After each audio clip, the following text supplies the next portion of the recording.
berkumpul di tempat masjid yang insya Allah dikarunianya ini. Salawat dan salam tak lupa kita panjatkan kepada Nabi Muhammad SAW. Saya sebagai MC akan membacakan susunan acara pada taklim hari ini. Pertama, pembukaan. Kedua, pembacaan ayat suci Al-Quran. Ketiga, penyampaian amar ma'ruf nahi munkar. Empat, penutup.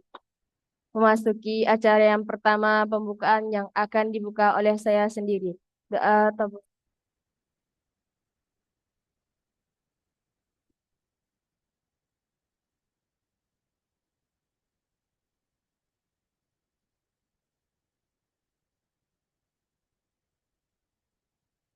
Selanjutnya, pembacaan ayat suci Al-Quran yang dibacakan oleh Amila Sirata. Saya persilahkan.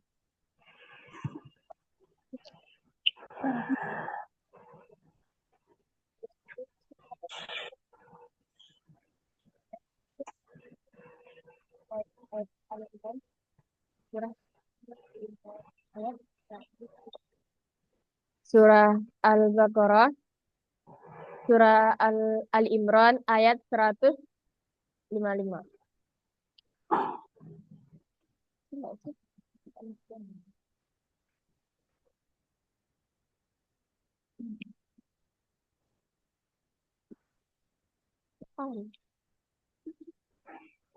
Assalamualaikum warahmatullahi wabarakatuh.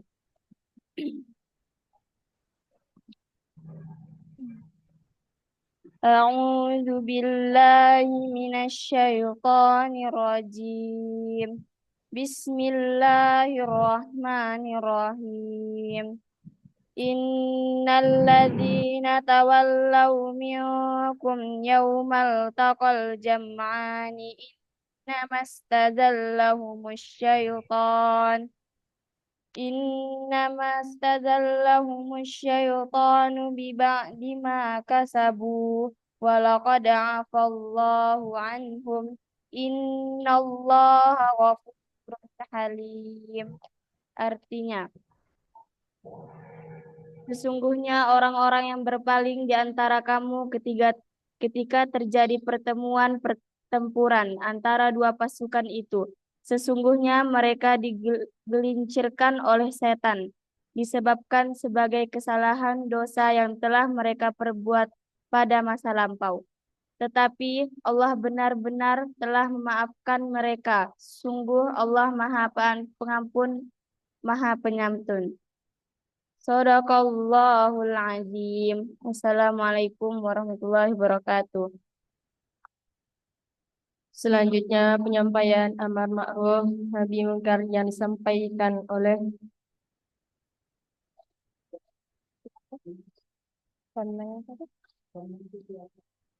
Ustadz Penang Sunento.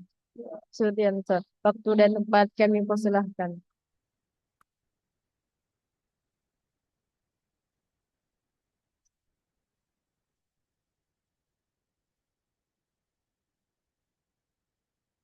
Suaranya sudah senang di anu Enmut. Silahkan saya senang. Misi.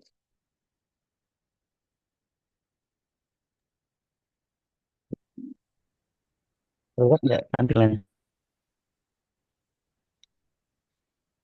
izin? Tampilannya terlihat? Ya, ada tampilannya. Dah. Sudah ada.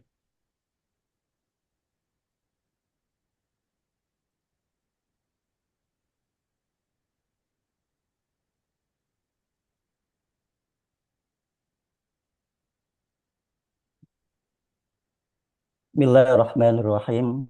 Assalamualaikum warahmatullahi wabarakatuh. Waalaikumsalam warahmatullahi wabarakatuh.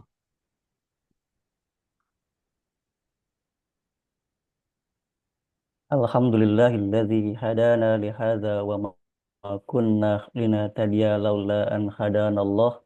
Laqad ja'at rasulu rabbina bil haqq wa nudu an tilkumul jannah awristumuha bima kuntum ta'malun. Asyhadu an la ilaha illallah wahdahu la syarika lah wa asyhadu anna Muhammadan abduhu wa rasuluh. Allahumma sholli wa sallim ala Muhammadin wa ala alihi wa ashabihi wa man tabi'ahum bi ihsani ila yaumiddin. Amma ba'du. Masallahu kan wa ma lam yasha' lam yakun. La haula wa la quwwata illa billah. Amma ba'du.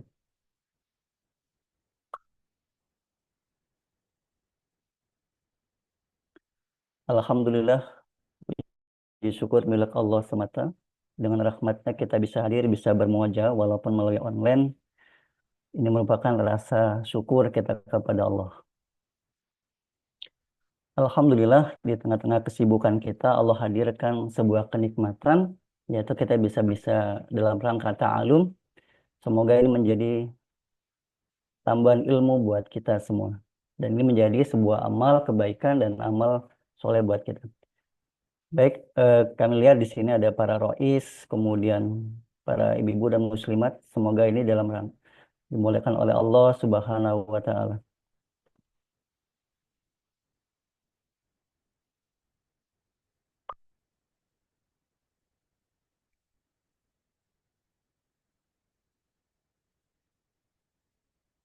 Ya, baik. Terlihat ya share saya.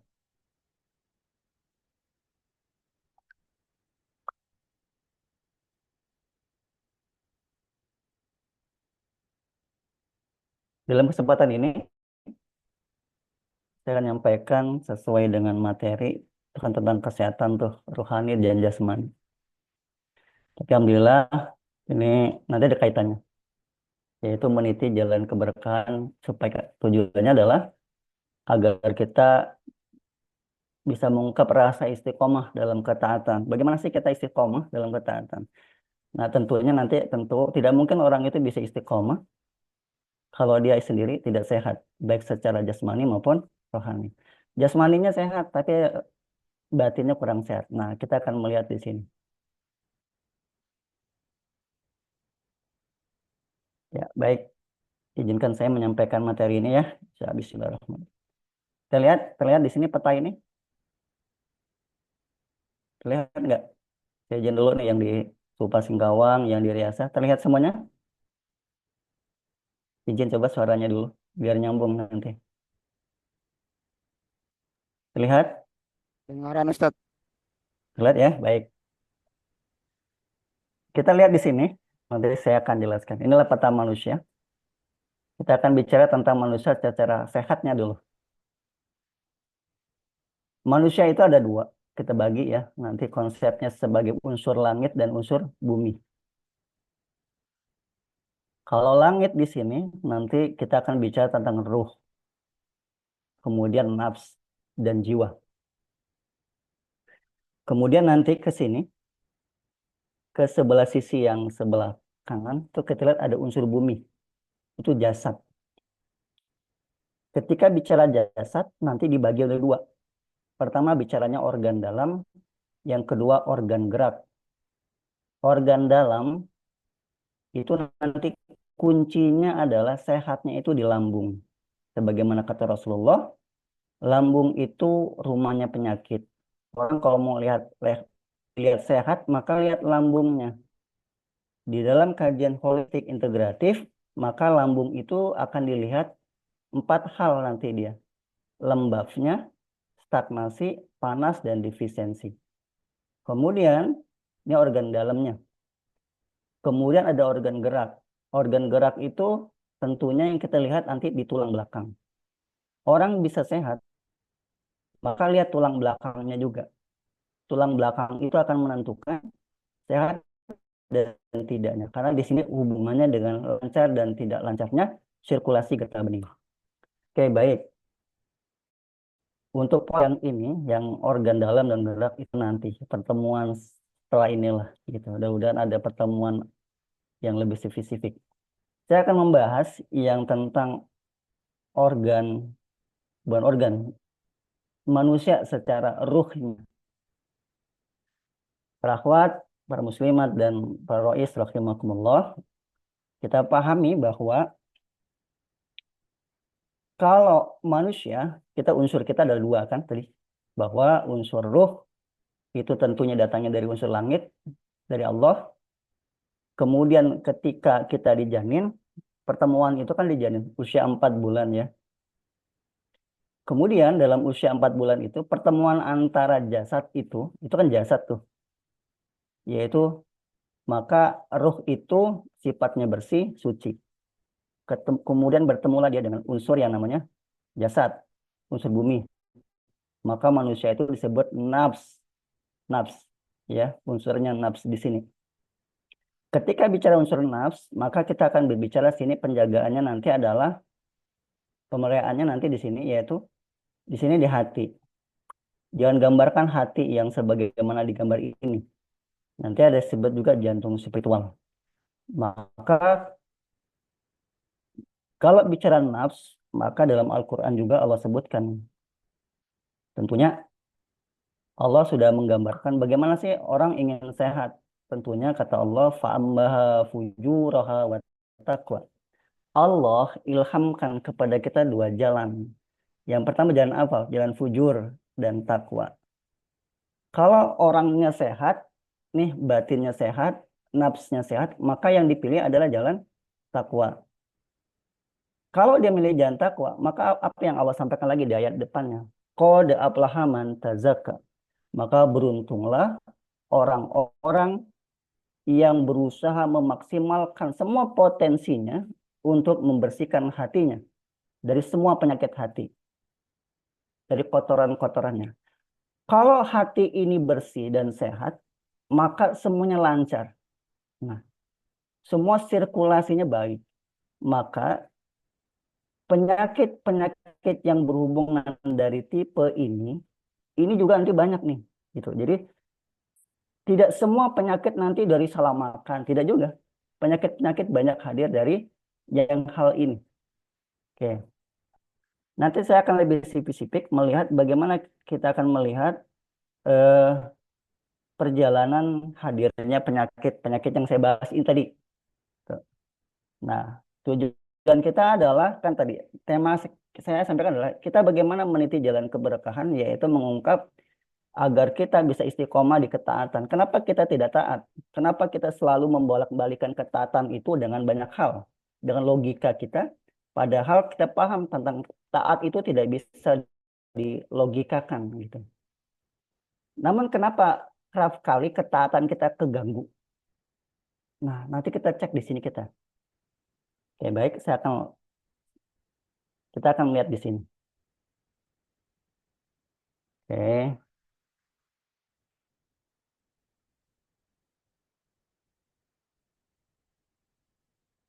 Kita lihat sudut pandang menguak tabir realita. Ini kita pembahasan kita tentang hati ya. Nanti di hati semua ini. Penyakit yang unsurnya dari sana. Imam Ibnul Qayyim Al-Zauziyah mengatakan Allah menyamakan antara dosa dan hutang. Orang yang berdosa akan menanggung kerugian di akhirat. Sedangkan orang yang berhutang akan mendapatkan kerugian di dunia. Di dalam kitab Al-Fawaid halaman 62. Kemudian Ibnu Qayyim juga meneruskan, kemaksiatan adalah penutup pintu kehidupan karena sesungguhnya seorang hamba akan diharamkan baginya rezeki jika dia melakukan perbuatan dosa. Wahai orang yang membuka pintu kehidupan tanpa kunci takwa, mengapa kamu memperluas jalan kesalahan dan kemudian melaporkan kesempitan rezeki? Di dalam kitab Al-Fawaid ayat 50, halaman 53. Nah, kita lanjut lagi. Tadi antara tentang dosa dan rezeki. Jadi nggak mungkin tidak ada korelasinya orang bermaksiat, kemudian Allah lapangkan rezekinya. Nggak ada. Tetapi ini yang Allah katakan. A'udzubillahi minasyaitonirrajim. Fakultu astaghfiru rabbakum innahu kana ghaffara. Maka aku berkata kepada mereka, mohonlah ampunan kepada Tuhanmu. Sungguh dia Maha Pengampun. Quran surah Nuh ayat 10. Kemudian di ayat Hud ayat 52. A'udzubillahi minasyaitonirrajim. Wa ya qaumi astaghfiru rabbakum summa tubu ilaihi yursilis samaa 'alaikum daraw wa yazkum quwwatan ila quwwatikum wa la tatawallaw mujrimin. Wahai kaumku, mohonlah ampunan kepada Tuhanmu, kemudian bertobatlah kepadanya. Niscaya Allah dia akan menurunkan untukmu hujan yang sangat deras, menambahkan kekuatan melebihi kekuatanmu, dan janganlah kamu berpaling menjadi orang-orang yang berdosa. Kemudian di surah yang lain, surah Nuh ayat 11 dan 12. Yursilis samaa 'alaikum mitrara wa yumdidakum bi jannatin wa yaj'al lakum anhara. Jika kamu, kata Allah, memohon ampunan, niscaya Dia akan menurunkan hujan yang lebat dari langit kepadamu, memperbanyak harta dan anak-anakmu, serta mengadakan kebun-kebun dan sungai-sungai untukmu. Oke, mulai ayat ini. Mari kita perhatikan ayat tersebut menunjuk kalimat fastaghfiru, yaitu istighfar dan tobat adalah pembuka jalan kesulitan. Masalah kebun, anak-anak, tanaman, hingga hujan. Jalan keluarnya adalah istighfar.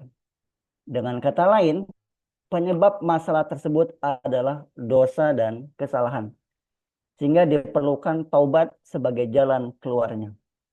Jadi kita pahami tadi, apapun problem yang kita rasakan sampai hari ini, di keluarga, kesehatan kita, semuanya nih.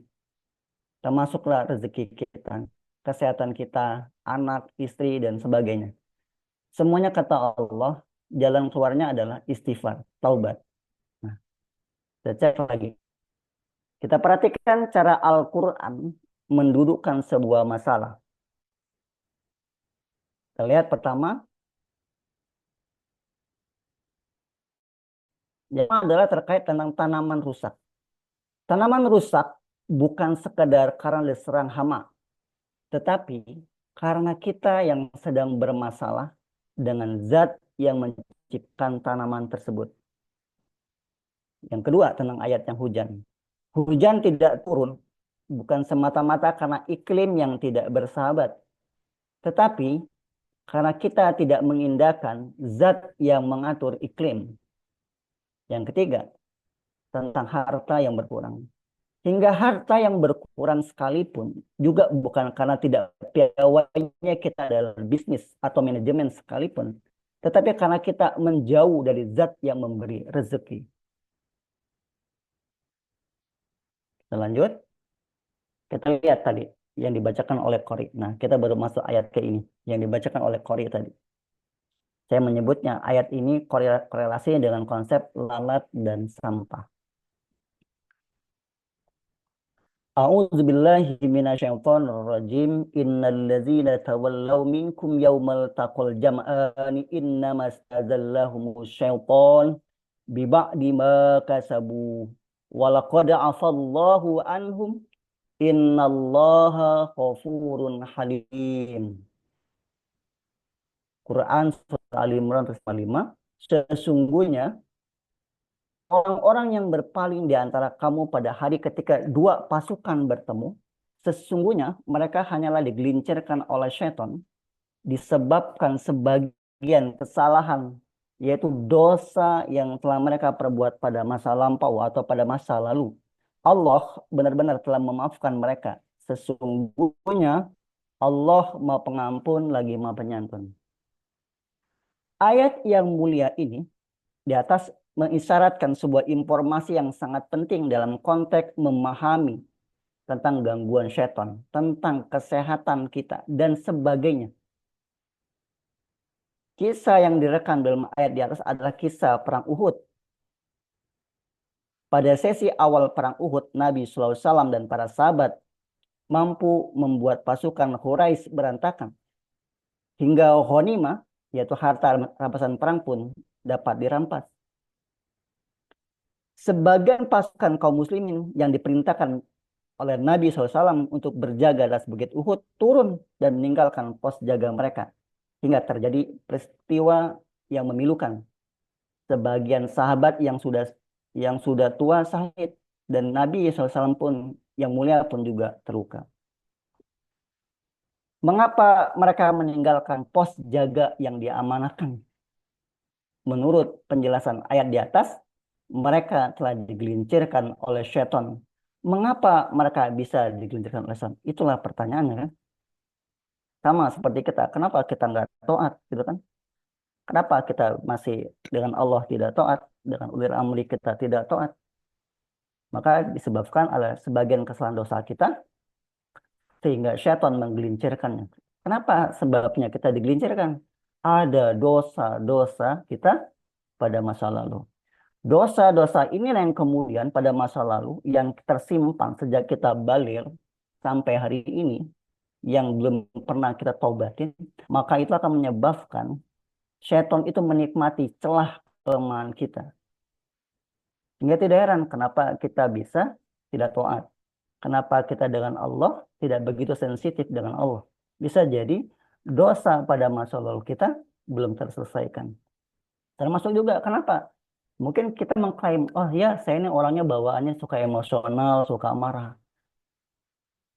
Kenapa kita bisa mudah tersinggung dan kita mudah marah dan atau kita baperan atau kalau kita sedang ada di grup WhatsApp kita mudah tersinggung dan lalu kita keluar dari grup. Lalu kalau kita katakan apa?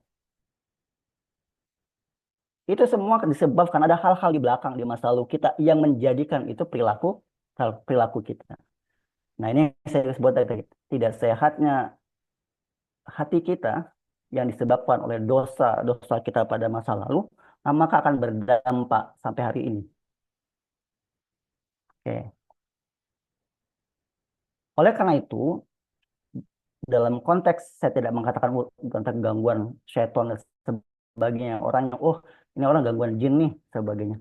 Tapi kita melihat celah kesalahan dan dosa itulah bagi syaitan itu sangat mudah sekali dia mengganggu kita. Nah, oleh karena itu saya biasa menyebutnya dengan konsep lalat dan sampah.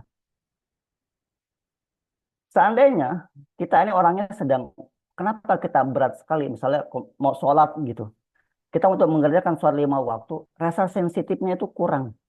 Kadang-kadang masih ada dan sudah Allah panggil dengan aja. Tapi kita tidak begitu segera. Kadang-kadang menunggu lagi. Atau nantilah.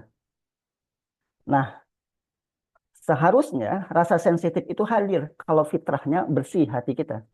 Tapi ketika hati kita tidak bersih, hati kita ada masa lalu, maka setan itu sudah membisikkan. Nah, oleh karena itu, hal-hal yang membuat kita tidak taat ini yang kemudian kita cari sumber masalahnya, kesalahannya pada masa lalu kita apa. Oleh karena itu saya sebutnya dengan konsep lalat dan sampah. Contoh misalnya begini. Kalau di rumah kita itu lalatnya banyak banget. Lalatnya itu kita usir. Pagi-pagi kita usir pakai berbagai model. Pakai penyapu, pakai penyemprotan, lalatnya pergi pagi. Tapi dijamin nggak pada siang hari lalat itu datang lagi. Maka tentunya pada siang hari lalat akan datang lagi. Yang mati tadi disemprot, maka lalat yang baru pun akan datang. Terus seperti itu. 1 minggu pekerjaan kita hanya mengusir lalat. Tapi kenapa lalatnya nggak pergi-pergi? Terus masih ada. Terus lagi 1 bulan, 2 bulan, dan setahun, dan sampai 3 tahun. Maka tidak heran ketika nanti kita hanya sibuk dengan mengusir lalat. Kenapa lalatnya nggak pergi-pergi? Karena kita fokusnya hanya pada lalat. Padahal fokuslah bukan pada lalatnya. Fokusnya pada sampah. Lalat itu tidak akan pernah datang kalau tidak ada sampah yang mengundangnya. Sampah yang bau. Nah, oleh karena itu, fokus kita adalah kata Allah, fastaghfiru. Maka bertobatlah kepada Allah dengan dosa-dosamu pada masa lalu. Maka Allah katakan juga, sesungguhnya Allah benar-benar telah memaafkan mereka. Dosa-dosa kita ini Allah maafkan. Kalau kita mau datang fastaghfiru kita kepada Allah. Maka apa dampaknya? Saya ulang lagi dampaknya. Jadi tidak heran Kalau dulu zaman saya ketika saya masih di KUA, bahkan sampai hari ini juga ketika saya harus menangani klien pasien-pasien yang baru berumah tangga, kemudian dia baru divorce, mau bercerai rumah tangga. Kenapa mau bercerai rumah tangga? Tidak semudah itu setan bisa memisahkan. Tapi ketika ada celah pada masa lalu, itu kendaraan buat setan. Nah, oleh karena itu, tidak mungkin orang-orang itu mudah diganggu setan, kecuali pada masa lalunya sudah bermasalah. Kita lanjut. Kita cek lagi. Maka kita akan cek ke belakang. Di ayat surah Asy-Syura ayat 30. A'udzubillahi minasyaitonirrajim. Wa ma asabakum min musibatin fabima kasabat aydikum wa ya'fun katsir. Musibah apapun yang menimpa kamu adalah karena perbuatan tanganmu sendiri dan Allah memaafkan banyak kesalahanmu. Seandainya kita tertimpa banyak musibah, termasuk sakit sekalipun, sakit fisik yang kita rasakan. Di ayat ini juga saya menjelaskan yang terjadi tentang diri kita itu adalah disebabkan kesalahan kita. Oleh karena itu, kejadian hari ini itu merupakan cermin masa lalu kita. Maka berhati-hatilah kita dengan sebuah kesalahan dan dosa yang tidak kita taubatin. Kita lanjut, kita lihat. Karena kita tadi bicara tadi tentang ayat tadi, lalat dan sampah. Kita melihat di ayat surah Yusuf. Ini sudah para ikhwan akhwat dan muslimat mungkin insya Allah ayat ini sudah familiar dan para santri juga. A'udzubillahi minasyaitonirrajim. Wa tawalla anhum wa qala ya asafa ala yusufa wa biyaddat aynahu minal husni fahuwa kazim. Kita perhatikan ayat ini pelan-pelan. Dia, Yakub, berpaling dari mereka siapa anak-anaknya. Saya berkata, alangkah kasihan Yusuf dan kedua matanya menjadi putih karena sedih. Dia adalah orang yang sungguh-sungguh menahan amarah dan kepedihan. Apa yang kita pahami di ayat ini? Nanti dengan ayat tadi sebelum-sebelumnya nanti ada korelasi ya. Nyambung. Karena kita bicara sini tentang kesehatan hati. Hati kita harus sehat. Nah, maka ayat ini Allah menjelaskan mata Nabi Yakub itu kedua matanya menjadi putih atau kita sebut dia tidak lagi dapat melihat. Kenapa dia tidak dapat melihat? Allah katakan dia adalah orang yang sungguh-sungguh menahan amarah dan kepedihan, amarah dan kesedihan. Saya ulangi. Allah katakan matanya putih sehingga dia tidak dapat melihat itu disebabkan bukan karena ada kekurangan vitamin A, tapi karena marah yang dipendamnya dan rasa sedih yang cukup lama juga dipendam. Kenapa? Karena dengan peristiwa Nabi Yusuf alaihissalam oleh putra-putranya yang lain. Maka ini menjelaskan oleh tadi dan sedih ini menjadi bagian dari sampah. Sampahnya adalah marah dan pedih sehingga menyebabkan fisik yaitu matanya tidak lagi dapat melihat. Dan kita lihat lagi di ayat yang ke depan. Qalu tallahi tafta'u taskaru Yusufa hatta takuna kharadan aw takuna minal halikin. Mereka berkata, ya Allah, engkau tidak henti-hentinya mengingat Yusuf sehingga engkau mengidap penyakit berat atau termasuk orang-orang yang akan binasa, yaitu wafat. Di ayat ini kita pahami, Nabi Yakub pun selain matanya tidak dapat melihat, juga kondisinya semakin fisiknya semakin mengalami penyakit berat. Bahkan dia dikabarkan di ayat lain juga, di riwayat yang lain, dia tidak bisa berjalan atau lumpuh. Nah, kalau kami di holistik integratif menyatakan bahwa keterkaitan marah dan sedih itu dalam kategori stuck, terjadi stagnasi atau terhentinya, terhambatnya. Sehingga tadi matanya tidak bisa melihat, kemudian fisiknya menjadi lumpuh dan lemah. Itu gambarannya. Nah, apa yang dapat kita lihat? Maka dari kisah Nabi Yakub ini, berapa banyak siapa yang sampai hari ini bahwa kita tidak ada marah, kita tidak ada sedih. Coba kita renungin dulu deh. Ada nggak mungkin satu pekan ini kita tidak ada marah, tidak ada kecewa? Nanti saya akan lihat chartnya nanti. Bagaimana hubungan marah dengan organ, sedih dengan organ, takut dengan organ, kemudian cemas dengan organ. Nah, gambaran Nabi Yakub tadi, yang saya katakan dan sampah juga tadi, maka rasa marah dan sedihnya yang begitu lama, yang cukup hampir hampir 20 tahun ya kabarnya, baru dia sehat setelah mencium bau dari jubahnya Nabi Yusuf. Tapi gambaran ini menunjukkan rasa marah dan sedih itu sebenarnya juga menggambarkan betapa berbahayanya ketika kita menyimpannya itu dalam batin kita. Tersimpan dia. Nah, oleh karena itu bagaimana Al-Quran mengurai beban jiwa. Kita lihat pertama, apapun yang terjadi, konteksnya dalam kehidupan kita, baik kita dalam kondisi yang sakit, dalam kondisi yang sedang diuji dengan materi, atau kita sedang diuji oleh keluarga kita, maka hal yang ingin kita lihat adalah 3 hal ini. Pertama adalah bersandar total kepada Allah, menyerahkan segala urusan kepada Allah, yaitu orang-orang yang apabila ditimpa musibah, mereka mengucapkan inna lillahi wa inna ilaihi roji'un. Maka apapun yang terjadi pada diri kita, sandarkan total full kepada Allah. Karena semua datangnya dari Allah. Yang kedua, mengadulah kepada Allah. Sebagaimana Yakub menjawab, sesungguhnya hanyalah kepada Allah aku mengadukan kesusahan dan kesedihanku. Dan aku mengetahui dari Allah apa yang kamu tidak mengetahuinya. Nah, konteksnya yang ketiga adalah tentang berjiwa besar untuk memaafkan dan berlapang dada. Sebagaimana Al-Quran dalam Quran Surah Ali Imran 134, yaitu orang-orang yang menafkahkan hartanya baik di waktu lapang maupun sempit, dan orang-orang yang menahan amarahnya dan memaafkan kesalahan orang lain.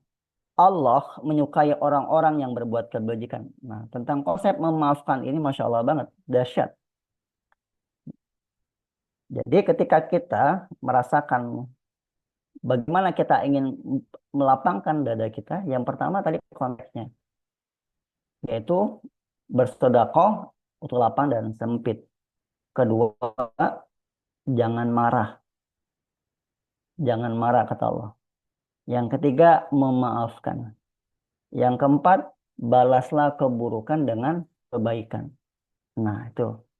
Jadi kalau ingin kata Allah fa'ammaha fujuraha wa taqwa, kita bisa memilih jalan takwa, tidak semudah itu.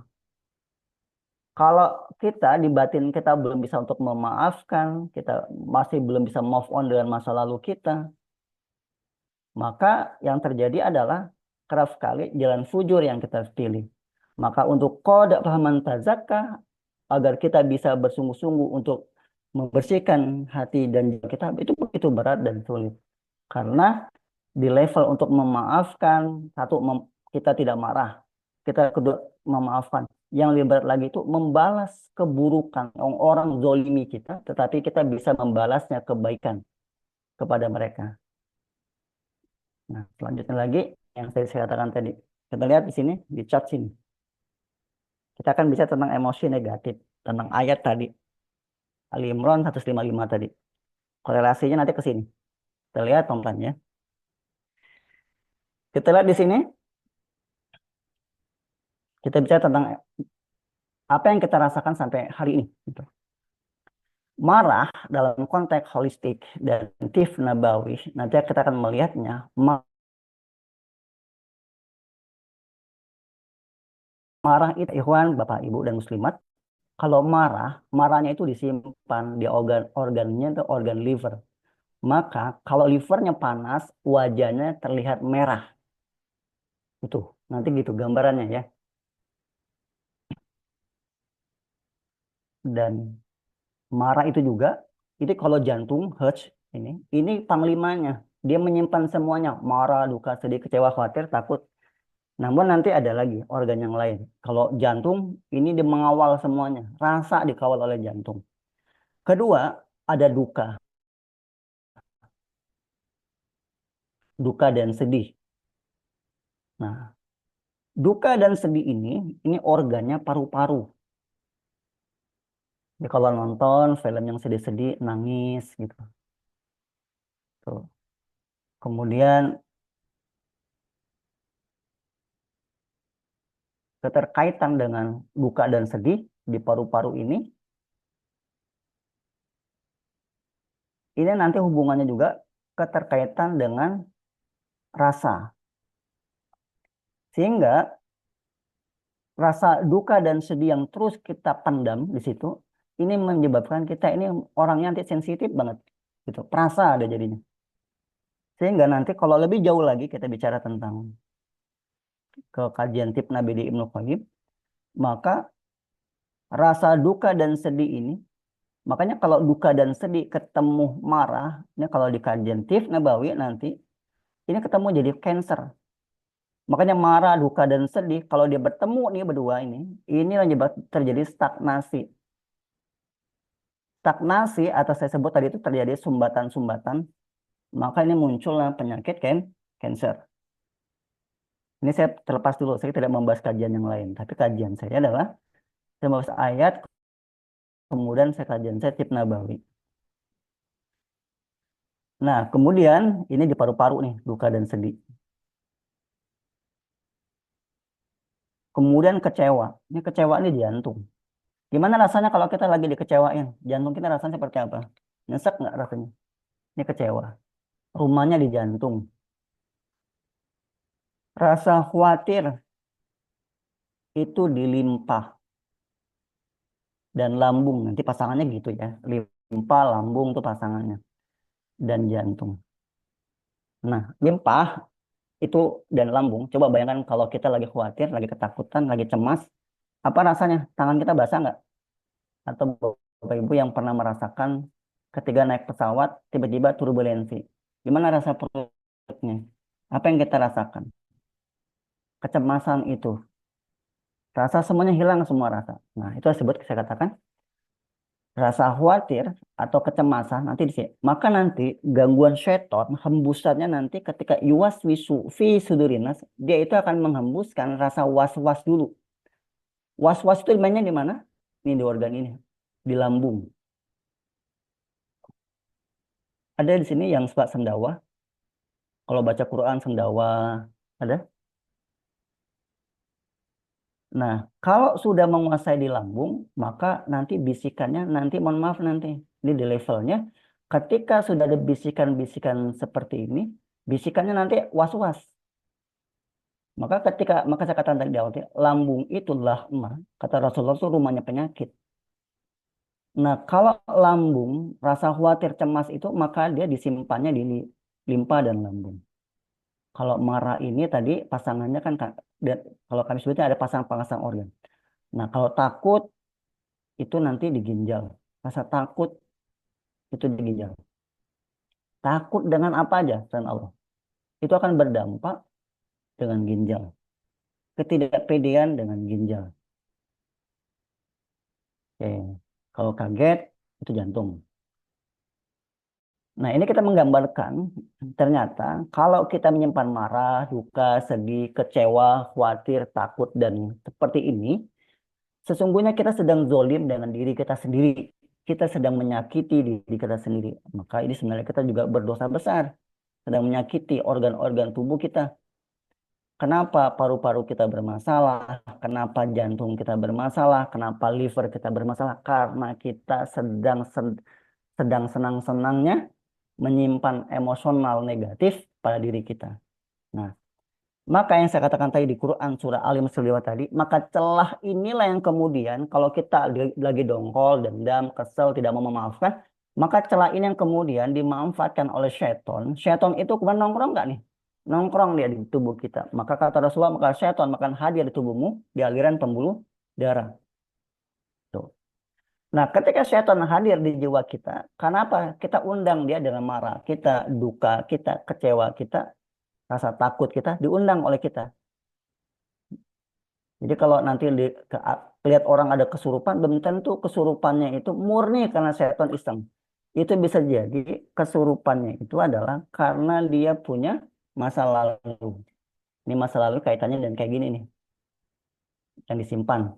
Marah, duka, sedih, kecewa, khawatir, takut, dan kagetan. Kita lanjut ya.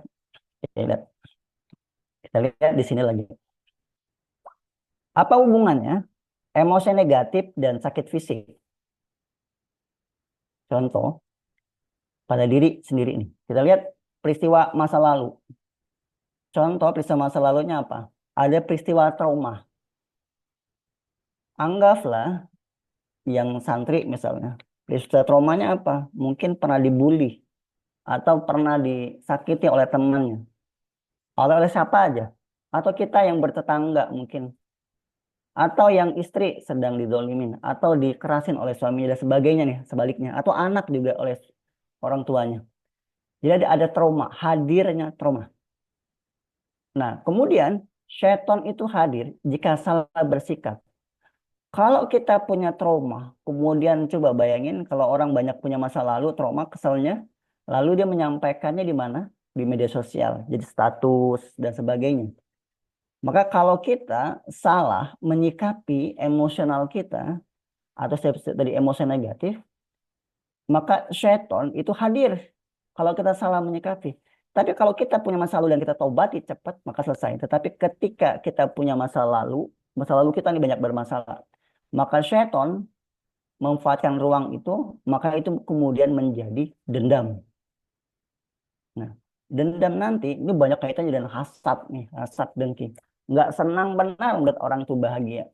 Tapi kalau melihat dia tidak bahagia, itu gembira. Berhati-hati dengan karakter ini. Maka kemudian kita ada sakit fisik. Sakit fisik kita nih.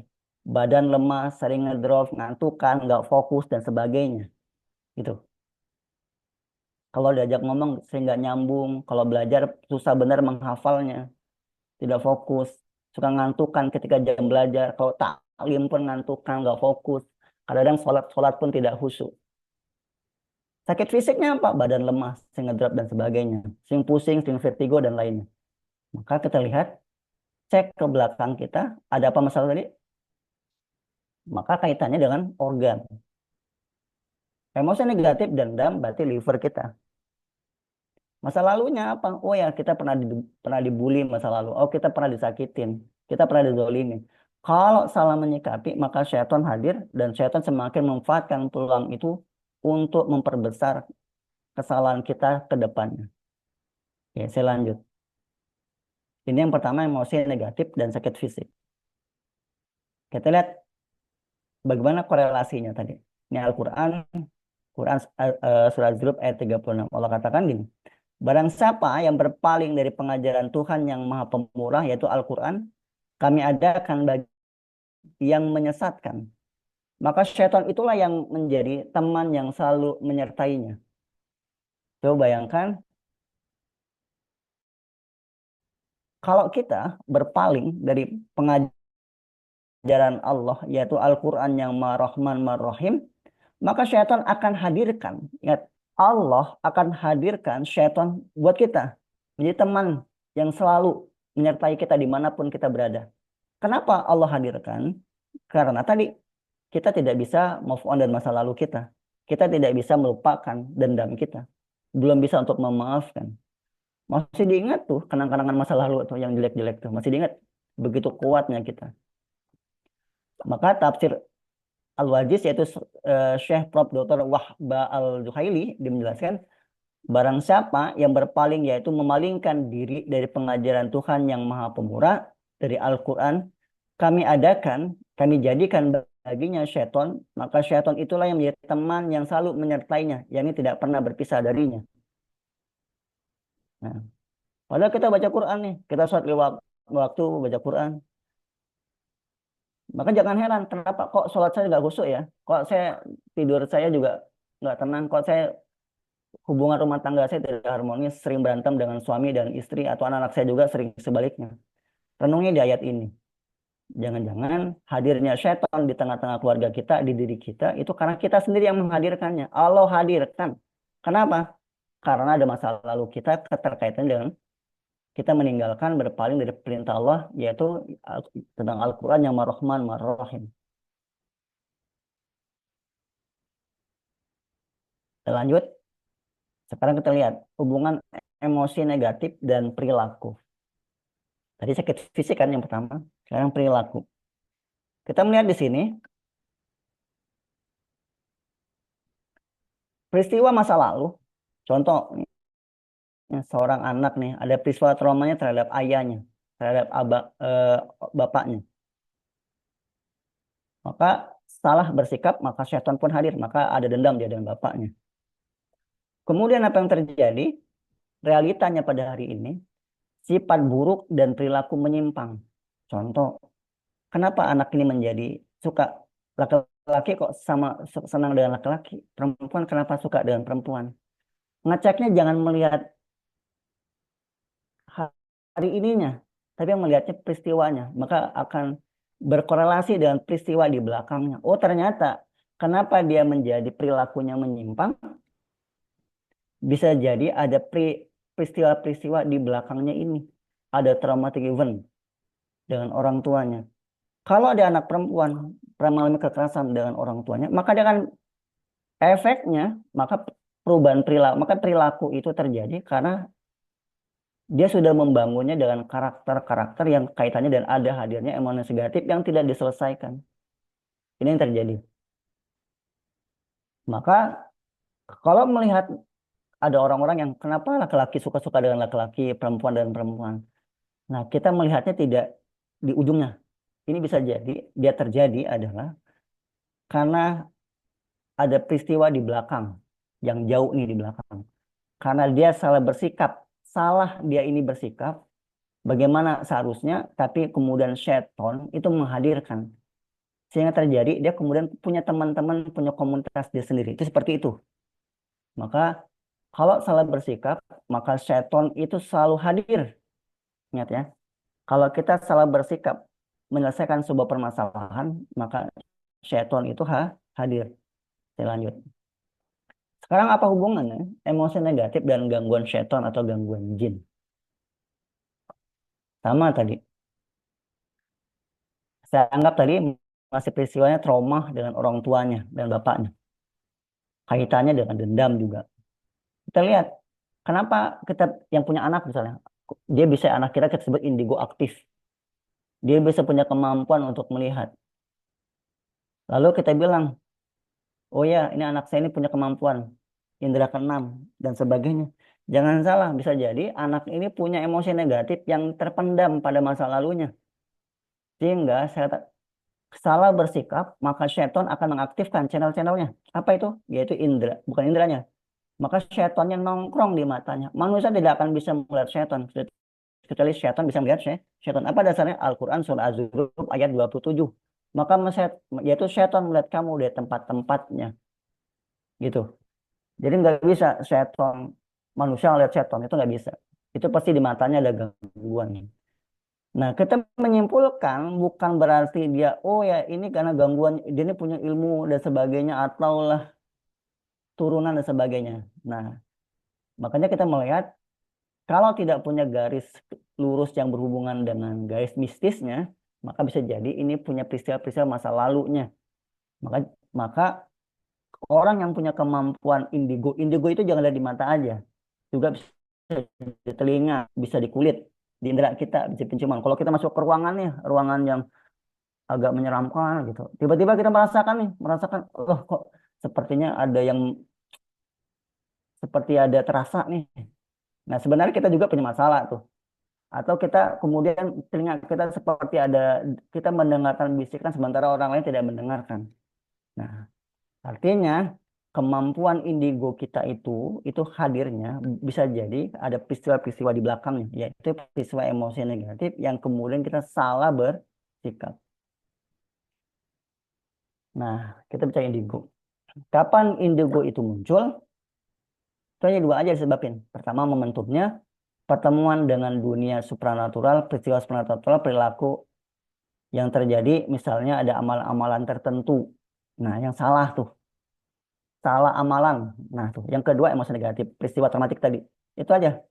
Kalau yang dulu pernah ada salah-salah amal, nah bisa jadi ada hubungan-hubungannya. Yang kedua, emosi negatif. Dua hal ini yang kemudian yang orang punya kemampuan itu untuk bisa melihat itu di sini. Jadi bukan orangnya, tapi syaitan memanfaatkan kemampuan matanya orang. Oke. Sekarang kita lihat gini. Ini kalau Iwan dan akhwat sekalian, kita melihat lihat kondisi hari ini, bagaimana kita bisa membaca emosi dengan cepat, baik untuk di keluarga kita, anak kita, atau siapapun kita di tengah-tengah keluarga. Kita lihat di sini. Pertama adalah kita lihat kondisi hari ini. Para Ikhwan lihat kondisi hari ini. Apa yang kita rasakan pada hari ini? Sakit. Kalau ada sakit, kita sakit fisik misalnya. Sakit fisiknya apa? Kita cek lagi. Atau bukan sakit. Ternyata adalah sifat buruk atau perilaku buruk. Maka ini yang kondisi hari ini yang kita rasakan. Maka kita lihat apa yang terjadi. Coba cek. Yang pertama, diakumulasi emosi. Emosi yang tertampak atau terdeteksi itu apa? Emosi marah, cemas, sedih, takut, kaget, marah, atau sebagainya. Atau yang kedua, tema emosi yang serupa. Nanti kami jelaskan apa yang maksud dengan tema emosi yang serupa. Yang ketiga, sifat dan jenis sakit. Nah, kita lihat lagi sifat jenis sakitnya seperti apa. Kemudian kita cek lagi sifat dan jenis emosinya. Nah, ketemu nanti di peristiwa. Oh, ternyata di belakang dulu pernah ada peristiwa-peristiwa pada masa lalu. Maka peristiwa masa lalu ini sebenarnya yang harus kita ungkap dan kita selesaikan. Kalau kita bisa menyelesaikan, maka sakit fisik sekalipun sakit batin kita, sifat buruk dan perilaku buruk, dia tidak hadir dengan sendirinya tiba-tiba, tapi ada proses yang terjadi. Maka kalau saya ulangi, kalaupun kita salah bersikap pada masa lalu, maka syaitan akan hadir baik di fisik kita maupun di sifat karakter kita. Oke, saya jelaskan. Penjelasan begini. Kondisi hari ini, yaitu keluhan yang kita rasakan apa? Baik secara fisik maupun psikis, psikologi kita. Akumulasi emosi misalnya. Emosi negatif yang nampak bisa dirasakan, dikenali dan mudah oleh diri kita sendiri. Kemudian emosi yang serupa adalah emosi di masa silam yang mirip dengan apa yang dirasakan saat ini. Ada nggak pernah jadi kejadian-kejadian yang berulang-ulang? Sifat dan jenis sakit. Contoh, sifat dalam nas selalu berada di dua titik ekstrim, berlebihan dan lemah. Misalnya marah, lawannya putus asa. Boros, lawannya bakhil. Sombong, lawannya rendah diri. Apakah jenis sakit dan keluhan yang memiliki sifat tadi berlebihan atau ekstrim, lemah atau kekurangan? Kemudian sifat sakit tersebut adalah sifat emosi yang terpendam, yaitu sakit adalah representasi atau gambaran dari emosi dalam hati. Lihat kembali tafsir surah Yusuf 84, yaitu emosi yang bersifat berlebihan, marah, dan sedih. Berlebihan nggak dia? Maka lihat tafsir tersebut. Maka gambaran-gambaran apa yang terakumulasi di diri kita? Oh, ternyata kita sedang marah yang belum terselesaikan. Ada juga sedih yang belum terselesaikan. Nah, ini yang kemudian bagaimana kita bisa menyelesaikan? Maka solusinya adalah selesaikan peristiwa-peristiwa pada masa lalu. Contoh, ini yang peristiwa masa lalu. Kita cek peristiwa masa lalunya apa. Contoh, di sini ada emosi yang menyertai. Kemudian peristiwa baru, emosi yang lama yang terulang, kemudian keburukan baru hari ini misalnya. Kemudian kemungkinan yang mendatang, peristiwa barunya apa? Emosi lama yang terulang, kemudian kemudian muncul lagi keburukan-keburukan baru. Jadi begini, saya gambaran. Karena saya tadi temanya tentang bagaimana kita menggapai jalan keberkahan. Emosi-emosi pada masa lalu kita yang kemudian peristiwa yang pernah terjadi, yang kemudian juga ada emosi yang menyertainya, kemudian kita melihat lagi emosi itu berulang kembali dan terjadi keburukan baru, maka mengganggu nggak peristiwa-peristiwa itu kemudian dengan ketaatan-ketaatan kita, dengan hubungan baik kita di rumah tangga kita, dengan hubungan kita dan anak kita, hubungan kita dengan saudara-saudara kita, lingkungan terdekat dan lingkungan jauh kita. Keganggu nggak nih? Maka saya katakan tadi, kalau orang mengatakan, iya saya ini orangnya ini mudah pemarah, mudah sabar, itu sebenarnya adalah karakter yang tercipta karena masa lalunya. Pada prinsip manusia itu fitrahnya adalah bersih. Karena manusia itu fitrahnya bersih, manusia itu diciptakan itu untuk bisa menerima. Maka ketika orang merasakan saya ini orangnya sensitif, suka marah, suka tersinggung, mudahnya A, B, C, D. Itu sebenarnya dia punya masa lalunya yang belum terselesaikan. Maka kalau pada hari ini ada orang introvert yang tertutup, nggak mau bergaul gitu. Nah kita jangan melihat di ujungnya. Ini ada peristiwa-peristiwa di belakangnya. Oke, saya lanjut. Contoh nih, saya mau ngasih contoh. Kita lihat contoh ada peristiwa pada masa lalu seorang anak dipukul oleh ayahnya, oleh bapaknya. Maka yang terjadi adalah anak itu akan dendam. Walaupun nggak ngomong ke bapaknya tuh. Nggak ngomong deh ke bapaknya. Tapi masih diingat tuh, sosok bapak itu akan tergambarkan sosok yang tidak baik menurut dia. Maka hari ini, itu yang masa lalunya. Ternyata dia sudah punya tidak kesenangan dengan orang tuanya. Tapi ternyata ketika dia sekolah, dia pergi sekolah nih atau di sekolahan. Ternyata dia mengalami, yaitu dia dibully lagi di sekolahannya. Maka yang terjadi adalah marahnya pada masa lalu ditimpa lagi pada hari ini, maka marahnya meledak-ledak. Sehingga gak heran tuh. Kalau dia seorang anak yang tertua, kenapa dia paling kalau sama adik-adiknya, kemudian dia saking sensitifnya tuh. Beraninya dia kemudian sama adik-adiknya, gitu. Melampiaskannya ke adik-adiknya atau ke kakaknya. Nah, kemudian sulit sekali untuk memaafkan dan mudah sekali bertengkar, gitu. Kalau bicara itu ngomongnya, kalau berbicara ngomongnya ngegas, nggak ada tenang-tenangnya gitu. Bicaranya ngegas aja pokoknya. Nadanya nada tinggi. Kemudian bagaimana hari ini? Nah ternyata ketika dia berumah tangga, ribut dengan istri dan suami. Ribut nih. Nah peristiwa masa lalu dari ayah dibully sekolah, kemudian dia berumah tangga, dia sering berselisih. Apa yang terjadi? Kemudian menghasilkan emosi yang meledak-ledak. Emosi nggak kekontrol tuh. Maka saya katakan tadi, ini kemudian berperilaku buruk pada pasangannya. Makanya dia berselisih dengan rumah tangga atau kehidupannya tidak romantis, tidak harmonis, itu bukan di ending ujungnya. Tapi sama-sama mungkin bisa jadi yang suami atau yang istri sudah membawa masa lalunya ke dalam rumah tangga yang tidak terselesaikan. Sehingga hari ini yang dihadapinya adalah peristiwa itu kemudian bisa jadi peristiwa di belakang itu yang tidak terselesaikan. Gitu. Ini contoh satu. Yang kedua, sama tadi, dipukul oleh ayah, mendendam dan marah. Sama dipukul, dibully sekolah, kemudian meyakini tidak ada lelaki yang baik. Bayangkan dia merasa meyakini tidak ada laki-laki yang baik. Kemudian dia dalam konteks nanti, maka akan datang, gagal menjalin hubungan di rumah tangganya, maka dia merasa ada benci kepada laki-laki. Nah, kemudian dia sulit mencari jodoh atau gagal menikah. Apa yang terjadi? Mohon maaf nanti. Jadi ketika orang susah sekali dia dalam konteksnya ini, maka nanti cek di belakangnya ini nanti. Saya nggak mengatakan, oh itu gangguan setan, gangguan jin, maka susah ada baju dong, enggak. Tapi kita melihat di belakangnya ini. Setelah bersikap, maka setan akan menikmati celah kita. Saya kali juga ketika ada akhwat yang kemudian di usia yang sudah berapa, belum Allah kasih temukan jodohnya, setiap dia mau dilamar, selalu nggak jadi lagi. Setiap laki-laki mau datang, gagal terus. Gitu. Pertama laki-lakinya mau, dia nggak mau. Ketika dia mau, laki-lakinya nggak mau. Dan itu yang terjadi. Apa yang terjadi? Seolah-olah, oh ini jangan-jangan perempuan ini ada dipasang, ada suatu hal nih sehingga orang mandang tuh mukanya sebagai lah gak enak.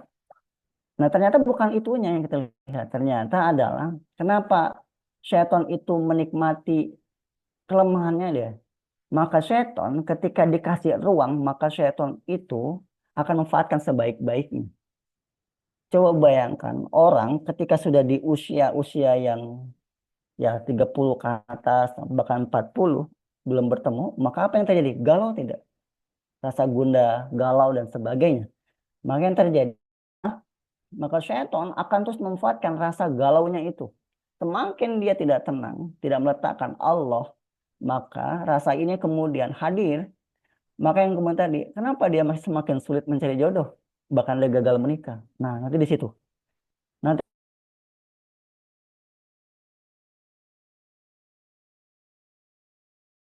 dan sebagainya lah. Nah, oke, saya kasih contoh yang ketiga. Sama lagi, mungkin kalau kita lihat, contoh gini. Dia masa lalu sama dipukul oleh ayah, tentu menghasilkan dendam dan kesal. Kemudian di rumah tangga terjadi konflik keluarga atau ada broken home. Kita lihat lagi di situ apa yang terjadi. Marah dan sangat kecewa. Kemudian anak ini mengurung diri dan tertekan. Di kamar aja, nggak mau keluar, tidak bersosialisasi. Temannya nggak banyak gitu, orang tertentu dan ngomongnya nggak banyak. Tertutup. Kemudian eh, mudah sekali kesurupan. Nah,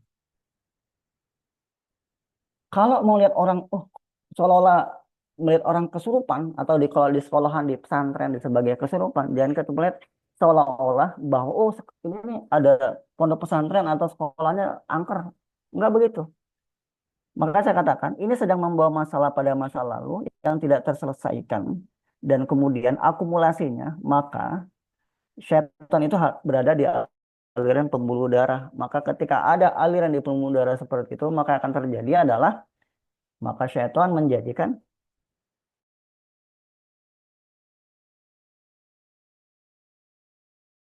emosionalnya menjadi kendaraan. Jadi ketika orang kesurupan bukan berarti kesurupan itu karena semata-mata gangguan syaitan, tapi masa lalunya belum kita lihat. Oke, kita lihat lagi ke depan. Oke, ini yang closing saya. Baik, para ikhwan akhwat, rahimakumullah. Saya tadi bicara tentang konteksnya emosi emosi negatif. Lalu bagaimana kita ini sumber celaka yang diabaikan. Ini ayat Al-Quran yang mungkin kita lupa atau kita sering menyebutkan untuk diri kita, anak kita, warga kita, atau orang lain. Coba kita renungi ayat ini. Nanti ini punya hubungan. Nah, tujuan kita ingin bagaimana? Kita ingin sehat, baik fisik, batin kita, dan lahir batin kita. Allah sampaikan dalam Quran surah Al-Isra ayat 11. A'udzubillahi minasyaitonirrajim. Wa yad'ul insanu bisyarri du'aahu bil khair. Wa kanal insanu ajula. Allah katakan, manusia seringkali berdoa untuk mendapatkan keburukan. Sebagaimana biasanya berdoa untuk mendapatkan kebaikan. Manusia itu sifatnya tergesa-gesa. Kita pahami begini. Di ayat ini, Allah katakan tadi, acap kali manusia itu berdoa untuk mendapatkan keburukan. Sebagaimana dia berdoa juga untuk mendapatkan kebaikan. Ini ada contoh, ada kasus, ada case-nya, ada kisah. Ini kisah. Seorang ibu. Contoh. Kalimat ini yang sering diulang-ulangnya. Coba lagi. Kalimat ini yang sering diulang-ulangnya. Maka apa yang terjadi? Kalimatnya adalah kalian susah sekali dinasehati. Ibu capek ngomel terus. Ingat kalau ibu sakit baru kalian ngerti nanti. Kalimat ini selalu beliau ulang saat kesal menghadapi anak-anaknya. Ini kalimat sepele terlontar saat marah. Kalimat ringan untuk melepas kekesalan pada sang anak. Namun, lantas apa yang terjadi? Pada kasus ibu ini, di kemudian hari, ibu tersebut terkena kanker. Di antara kita kadang tidak menyadari bahwa apa yang menimpa diri kita adalah apa yang pernah kita ucapkan sendiri. Nah, oleh karena itu, dalam kondisi, maka Allah katakan tadi mewanti-wanti, berhati-hati dengan ucapan kita.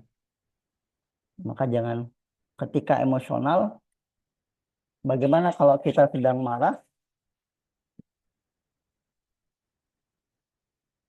Kalau kita sedang marah, maka marahnya berdiri, maka duduk. Kalau duduk masih marah, maka berbaring. Kalau berbaring, maka berwudu. Padamkan api dengan air. Tetapi kalau marah, kita bergerak, pasti dijamin barang-barang berterbangan. Nah, seperti itu. Maka di memahami konteks ini, maka mudah-mudahan kita melihat bahwa hubungan korelasi peristiwa-peristiwa pada masa lalu dan hari ini memiliki kaitan yang sangat erat. Mudah-mudahan kita bisa memahaminya, kita bisa melihat bahwa ternyata peristiwa-peristiwa pada masa lalu itu berdampak pada hari ini. Maka kita lihat sebenarnya diri kita seperti apa sih level ketaatannya, kan melihatnya di situ. Bagaimana kita taatnya pada Allah, Rasul, dan ulil amri. Kalau diperintahkan, level kita di level mana nih? Kita mudah nggak mengotak-ngatik? Atau kita selalu mengukurnya dengan logika gitu. Nah, maka seperti tadi, bagaimana kita bisa menggapai jalan keberkahan sementara batin kita itu bermasalah, batin kita tidak sehat. Kalau batin tidak sehat, tentunya ke depannya pun pasti bermasalah. Maka ayat yang tadi saya katakan di awal tadi, Allah katakan fa'ammaha fujuraha wa taqwa. Allah tuh kasih kita peluang yang sama, sama-sama memilih jalan yang fujur dan takwa tuh sama-sama potensi yang sama, potensi 100% yang sama. Kalimat ini menunjukkan kita sama-sama punya potensi untuk berbuat baik 100%, berbuat kesalahan 100%. Mana mau diambil? Tapi kalau orang yang hatinya terjaga, maka dia akan mengambil qad aflaha man tazakka, maka beruntunglah orang-orang yang selalu mensucikan hatinya. Kalau ada salah langsung kita istighfar dan bertaubat bertobat kepada Allah. Nah, dengan melihat konteks ini, maka insya Allah kita melihat di anak kita, di keluarga kita, maka kan di situ konteksnya. Nggak usah ngeliat orang jauh dulu, ngeliat anak kita, keluarga kita, istri kita, suami kita. Melihatnya di situ. Semakin jauh kita bisa melihat itu, maka insya Allah ketaatannya terbangunnya di rumah tangga dulu. Nah, dari mana kita membangun? Maka selesaikan masa lalu kita. Tadi, kalau konteksnya emosional marah. Dalam konteks menghadapi masalah apa? Marah, maka belajarlah untuk memaafkan. Zona marah itu maafkan. Kemudian kita bisa ridho sama Allah dan ikhlas. Ketika tadi kita bicara tentang ayat Ali Imran 134 tadi. Yang pertama Allah katakan tadi jangan marah. Kedua memaafkan. Yang ketiga adalah balaslah keburukan dengan kebaikan. Ini konteks yang Masya Allah banget. Makanya berbicara pada hari ini tentang orang sehat itu bukan bicara sehatnya fisiknya aja. Fisiknya sehat, tetapi batinnya, softwarenya bermasalah. Maka tentunya akan mengganggu pada ketaatan. Banyak orang sehat, tapi dia nggak taat sama Allah dan Rasul. Rasul juga dan amri. Kan gitu. Nah, kalau kita fisiknya baik, tidak ada masalah. Tetapi kan kita bermasalah di bab ketaatan. Di ibadah kita bermasalah, kita ingin membacakan Al-Quran, kita tidak rasanya berat sekali untuk melakukan amal soleh, kita berat sekali. Cek pelan-pelan ke belakang kita. Atau level hasadnya kita tinggi banget. Melihat orang bahagia itu, lihat orang dapat kebaikan, rasa tidak senang sekali. Coba cek lagi. Jangan-jangan ada masa lalu kita yang belum tertuntaskan. Lihat orang dapat kebahagiaan, rasanya kita nggak pat. Rasanya kita nih seolah-olah, kepingin untuk menggibahnya. Nah, cek lagi level menggibah kita. Orang yang sudah senang menggibah, cek lalu hadir di peristiwa-peristiwa masa lalu. Nah, dengan demikian kita melihat bahwa sebuah peristiwa pada masa lalu itu punya cerita pada hari ini. Maka peristiwa pada masa lalu itu adalah cerminan kita pada hari. Maka yang saya ulangi, kalau orang katakan saya ini orangnya pemarah, saya ini orangnya ini mudanya seperti ini. Itu sebenarnya dia terbentuk karakternya oleh sifat terbentuknya karena pada masa lalunya. Maka berhati-hatilah dengan sikap, sifat, karakter kita yang tidak menyelesaikan dengan baik dan benar, maka syaitan akan hadir di jiwa dan diri kita. Maka yang saya katakan tadi, fokuslah melihatnya itu dengan kalau ada lalat dan sampah, maka fokusnya dengan sampah. Sampah itu akan pergi. Lalatnya akan pergi ketika kita fokus dengan sampah. Demikian Pak Ikhwan dan akhwat sekalian, ini materi singkat yang dapat kami sampaikan. Kita membahas tentang tema yang pertama tadi adalah kaitan tentang ruhiyah kita. Nah, dan memahami konteks ini, maka tentang emosi negatif kita, maka saya tanya tadi, ada nggak kita satu pekan ini, sebulan ini kita tidak ada marah, tidak ada kecewa, tidak ada sedih, dan tidak ada cemas sedikit pun. Nah, kalau tidak ada, itu termasuk orang hebat, orang yang sehat secara fisik dan batin. Mudah-mudahan kita terjaga dari hal-hal tersebut. Karena syaitan sangat senang sekali menunggu celahnya kita. Mungkin orang itu ahli ibadah, tapi ditunggu celahnya. Apa celahnya? Marah. Bagi syaitan, kalau orang sudah marah, itu celahnya buat mudah sekali dia akan mengganggu semuanya. Maka akan roboh itu bangunan yang lainnya kalau sudah marah. Makanya berhati-hati dengan pisau-pisau lalu. Kalau kita melihat karakter kita seperti ini, kemudian anak kita juga, suami kita atau istri kita, maka lihat lebih dalam. Nah, mudah-mudahan dengan memahami hal seperti ini membuat kita lebih jauh, hidup kita lebih berkah, kemudian membangun ketaatan kita pada Allah, Rasul, dan ulil amri. Sehingga kita bisa semakin taat, kita di al-jamaah ini, ketaatan kita semakin kuat, dan berazam di al-jamaah ini semakin bersungguh-sungguh. Demikian para iwan dan akhwat, dan kami kembalikan ke amir majelis. Assalamualaikum warahmatullahi wabarakatuh.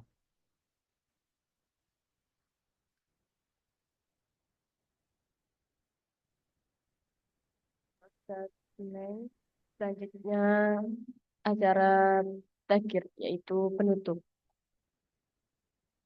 Saya selaku MC mohon maaf sebesar-besarnya apabila terdapat kesalahan. Yang benar datangnya dari Allah dan yang salah datangnya dari saya sendiri. Marilah kita tutup acara ini dengan membaca doa kafaratul majlis. Assalamualaikum warahmatullahi wabarakatuh.